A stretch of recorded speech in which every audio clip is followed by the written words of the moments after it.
India mirror पर आपका स्वागत है। क्या बिहार में फिर सरकार पलटने वाली है? क्या बिहार में फिर लालू और नीतीश हाथ मिलाने वाले हैं? क्या बिहार में एक बार फिर सत्ता बीजेपी के हाथों से फिसलकर तेजस्वी की गोद में जाएगी? बीते कई दिनों से ये सवाल बिहार की राजनीति आबो हवा में गोते लगा रही हैं। उसकी कई वजह भी हैं। पहले अचानक बिहार के डीजीपी का बदल जाना, फिर भारी पैमाने पर बीजेपी समर्थित आईएएस अधिकारियों का तबादला, अचानक 62 आईपीएस अफसरों का रातों रात ट्रांसफर, फिर नीतीश कुमार की प्रगति यात्रा से बीजेपी नेताओं की दूरी, नीतीश की चुप्पी और फिर अचानक दिल्ली जाने का फैसला। बिहार के राजनीतिक गलियारे में इसकी चर्चा जोर शोर से हो रही है कि मकर संक्रांति से पहले बिहार में कोई ना कोई खिचड़ी तो जरूर पक रही है। आखिर हर रैली और राजनीतिक कार्यक्रम में अब कहीं नहीं जाएंगे का राग अलापने वाले नीतीश कुमार के एक बार फिर पलटासन करने की आशंका क्यों मंडरा रही है? कहा जाता है कि जहां आग होती है वहीं धुआं उठता है। ऐसा ही कुछ शुरू हुआ आज तक के कार्यक्रम में बीजेपी में नंबर 2 और गृह मंत्री अमित शाह के एक बयान से, जो उन्होंने बिहार को लेकर दिया था। दरअसल जब अमित शाह से बिहार के नेतृत्व को लेकर सवाल पूछा गया तो उन्होंने साफ तौर पर कह दिया कि ये चुनाव परिणाम आने के बाद तय होगा, जबकि नीतीश कुमार के साथ रहने की पहली शर्त ही ये है कि 2025 में भी वही बिहार के मुख्यमंत्री बनेंगे। इसके बाद संसद में अमित शाह ने अम्बेडकर को लेकर बयान दिया। उनके भाषण को अम्बेडकर का अपमान बताकर आम आदमी पार्टी के संयोजक और दिल्ली के पूर्व सीएम अरविंद केजरीवाल ने नीतीश कुमार को पत्र लिखा।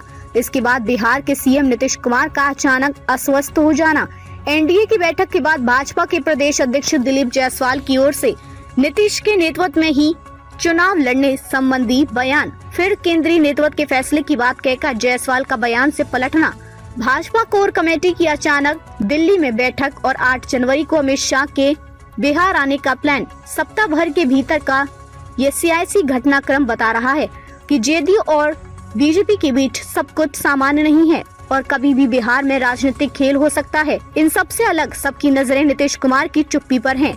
अगर आप नीतीश कुमार की राजनीति को देखें तो जब भी नीतीश कुमार ने कुछ समय के लिए खामोशी की चादर ओढ़ी है, उसके बाद बिहार की सत्ता बदली है। यही वजह है कि पटना से लेकर दिल्ली तक बिहार की सियासत में फिर एक बदलाव की लोग आहट महसूस कर रहे हैं। कयास लग रहे हैं कि नीतीश कुमार फिर पाला बदल करेंगे। जाहिर सी बात है कि अगर वे ऐसा करेंगे तो उनका ठिकाना फिर इंडिया ब्लॉक ही होगा।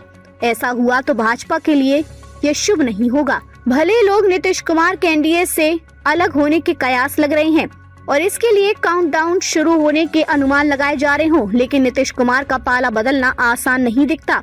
इसे कुछ संकेत से समझिए। जेडीयू के कार्यकारी राष्ट्रीय अध्यक्ष संजय झा ने अमित शाह के अम्बेडकर पर दिए बयान का समर्थन किया है। वक्फ संशोधन बिल से लेकर संविधान पर बहस तक भाजपा के पूर्व राष्ट्रीय अध्यक्ष और संप्रति केंद्रीय मंत्री राजीव रंजन उर्फ ललन सिंह भाजपा के साथ खड़े रहे हैं। इतना ही नहीं, मुसलमानों को लेकर जेडीयू के सांसद देवेश चंद्र ठाकुर और ललन सिंह की भाजपा जैसी भाषा सुनने को मिली है। ये लोग तो मूर्खता के साथ भाजपा की भाषा बोल रहे हैं। कुछ सांसद विधायक तो भाजपा के मूक समर्थक भी होंगे। एनडीए से अलग होने के पहले नीतीश इस खतरे को यकीनन भांप रहे होंगे। नीतीश को यह भी पता चला कि भाजपा उनकी सबसे बड़ी सहयोगी रही है। नीतीश को यह मालूम है कि भाजपा को भले उन्होंने समय समय पर गच्चा दिया है, पर भाजपा ने उन्हें हमेशा मान ही दिया है। यहाँ तक कि 43 विधायकों वाली पार्टी जेडीयू का नेता होने के बावजूद भाजपा ने मान मनोबल कर उन्हें सीएम की गद्दी सौंप दी। अपनी 74 विधायकों की ताकत को भाजपा ने तिलांजलि दे दी। उन्हें भाजपा जैसा भरोसेमंद साथी मिलना अब अपवाद छोड़कर असंभव है। अपनी अवस्था और अस्वस्थता का भी नीतीश को निश्चय ही भान होगा। ऐसे में उन्हें यह भी एहसास जरूर हो रहा होगा कि जोखिम लेने का अब कोई मतलब नहीं। इसलिए नहीं लगता कि वे एनडीए से अलग होने का फैसला लेंगे। नीतीश को यह भी पता है कि एनडीए से अलग होने के बाद इंडिया ही विकल्प है। इंडिया में पहले से ही सीएम पद के लिए मत चूको। चौहान की मुद्रा में तेजस्वी यादव खड़े हैं। सीएम की कुर्सी अब वहाँ तिकड़म से भी नहीं मिलने वाली। पिछली बार तेजस्वी का मुंह जल चुका है। अब नीतीश के बारे में कोई भी फैसला लेने के पहले 100 बार तेजस्वी विचार करेंगे। इसलिए अपने ही बनाए इंडिया में भी उन्हें सम्मानजनक पनाह मिलनी मुश्किल है। ऐसे में वे किस लाभ के लिए कहीं जाएंगे? वैसे एक सच यह भी है कि नीतीश कुमार कमजोर होकर भी सीएम बनने की क्षमता खराब हालत में भी रखते हैं। इससे अनुमान लगाया जा सकता है कि आगे भी वे जब तक चाहें सीएम बने रहेंगे। भाजपा के साथ रहने पर उन्हें सीएम बनने में जितनी आसानी होगी उतनी ही इंडिया के साथ जाने पर यह मुश्किल होगा।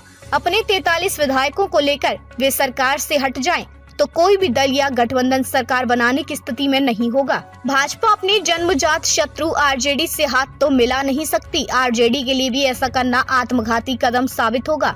यानी सर्वाधिक विधायकों वाला दल या गठबंधन होकर भी कोई सरकार नहीं बना सकता। नीतीश कुमार के राजनीति में उत्थान के समय 2005 से अब तक की अवधि में 2020 ही नीतीश का सबसे बुरा साल रहा, जब जेडीयू के सिर्फ 43 उम्मीदवार ही विधायक बन पाए। हालांकि जेडीयू की दुर्गति के वाजिब कारण का पता चलने पर नीतीश को थोड़ी संतुष्टि मिली कि अभी उनकी ताकत उतनी नहीं घटी है जितना नतीजों में दिखी। दरअसल नीतीश के उम्मीदवारों के खिलाफ चिराग पासवान ने अपने को नरेंद्र मोदी का हनुमान बताते हुए लोजपा के उम्मीदवार उतार दिए थे। उनके उम्मीदवारों को जितने वोट मिले अगर एनडीए के नाम पर पड़े होते तो 36 और विधायक जेडीयू के जीते होते। इसे नीतीश का नसीब कहें या बिहार के लिए उनके लिए कामों का जनता से मिला आशीर्वाद कि सीएम की कुर्सी उनके इर्द गिर्द ही घूमती नजर आती है। अब ये बात उनकी इच्छा और ईश्वर की कृपा पर निर्भर है कि सीएम की कुर्सी वे कब खाली करते हैं। यानी उनके त्याग पर ही दूसरे दल अपने सीएम के बारे में सोच सकते हैं। आज के लिए बस इतना ही। अगर आपको ये वीडियो पसंद आया हो तो इसे लाइक करें, शेयर करें। चैनल को सब्सक्राइब करना ना भूलें। मिलेंगे कुछ और नए रोचक वीडियो के साथ।